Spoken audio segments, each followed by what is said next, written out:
By now, you already know that this week I am narrating some folk tales to you, and this is the second last episode in this series. This week, I mean, and I will narrate a South American story today. The story is called The Children of the House of the Dawn. And I find the story very interesting. It goes into the origins of many things, and it involves a bit of trickery as well. So let me start now.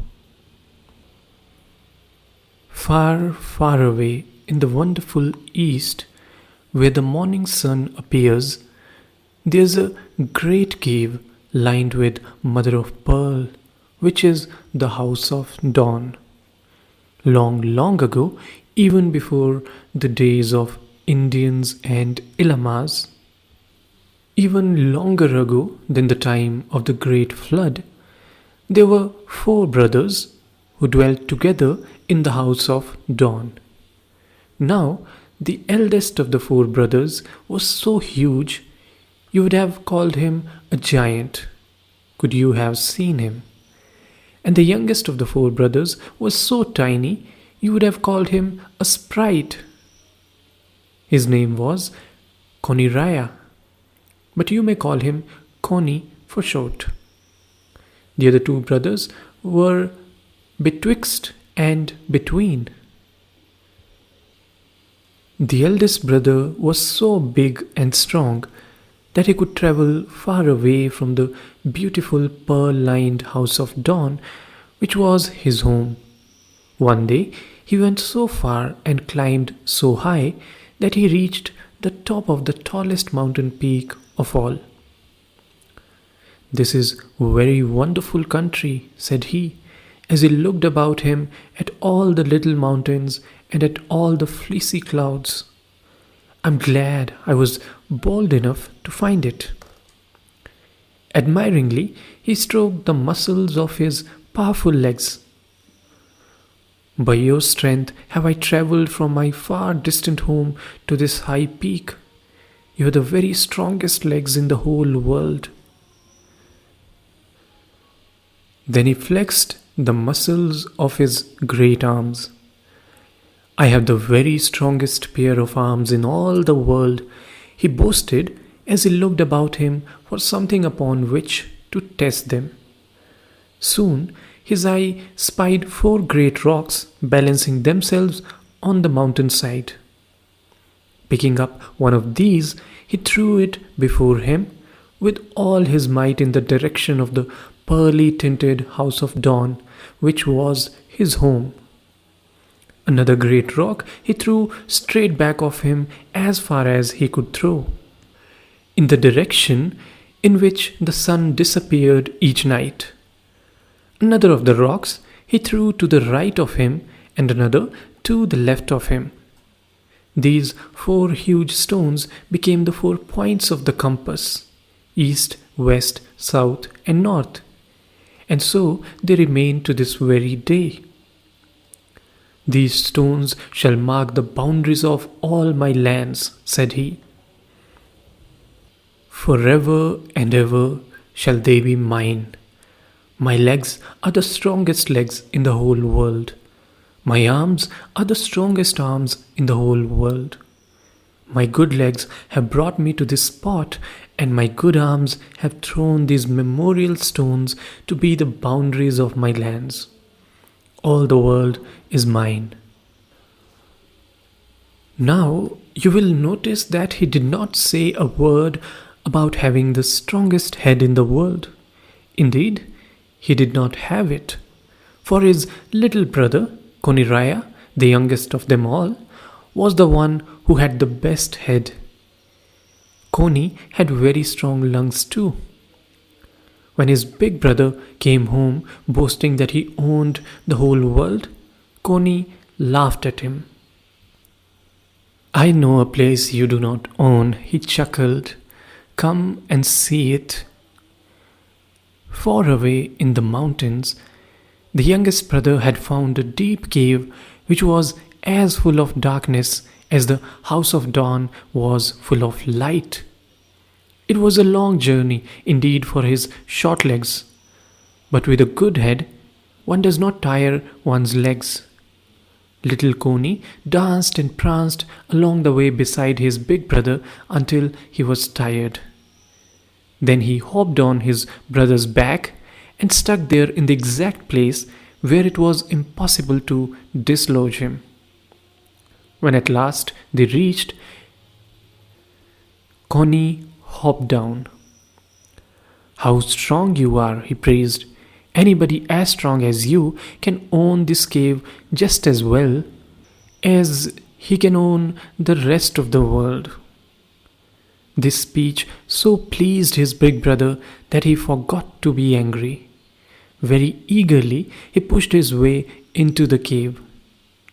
As soon as he was safe inside, little Coney drew in a deep breath with his powerful lungs. Then he blew it out with all his might at the big rock which trembled on the mountainside above the entrance to the cave. Down it fell with a loud crash, completely blocking the entrance. His brother was sealed inside like a rat in a trap. Then Coney danced and pranced up the mountainside until he stood on the top of the tallest peak of all. Looking to the east, towards his home in the pearl-lined house of dawn, the tricky sprite shouted at the top of his lungs, "O lands of my brother, you now belong to me." Then, turning slowly to the south, the west, and the north, where the great memorial stones marked all the points of the compass, Coney shouted at each, "O lands of my brother, you now belong to me.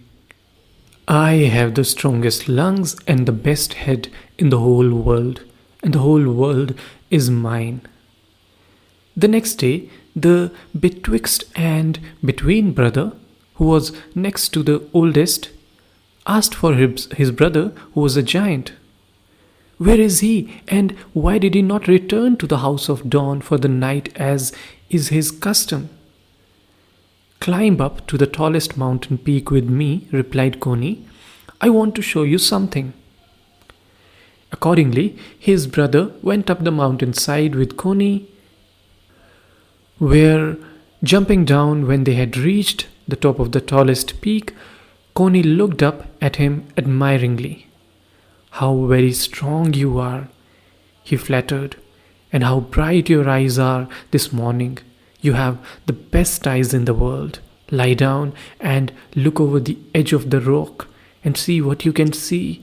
Don't be afraid to peer over the edge." Unsuspectingly, his brother lay down flat on his stomach and peered over the rocks at the deep abyss which lay below.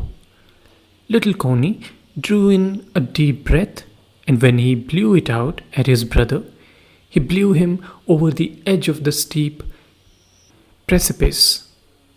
Down he fell over the rocks and stones, turning into a stone himself before he was halfway to the bottom of the deep abyss. When his two older brothers did not return to their home in the house of dawn, Coney's remaining brother became deeply troubled. His suspicions grew as the days and weeks passed by, until at last he became so afraid of Coney's alert mind and powerful lungs that he ran away from home and was drowned by the wild waves of the deep sea. Now Koniraya was monarch of all he surveyed. He owned the whole world and the house of dawn as well. But now it was very lonely in the pearl-lined house of dawn. The great rosy cave was full of grim voices which Coney had never heard when his three older brothers were there to keep him company. At night he tossed upon his bed and could not sleep. By day it was no longer a pleasure to roam over the lands which were now his, for always there was the dread of going home to the grim voices. At last, he could not bear it no longer. One night, when the grim voices were even louder than ever, he drew in a long, deep breath with his powerful lungs. Then he blew it out again with such force that he drove the voices out of the cave forever. North, south, east, and west, he blew them to the 4 points of the compass, which were marked with the big memorial stones. And they became the winds, which even yet bring to us the whisperings of those grim voices.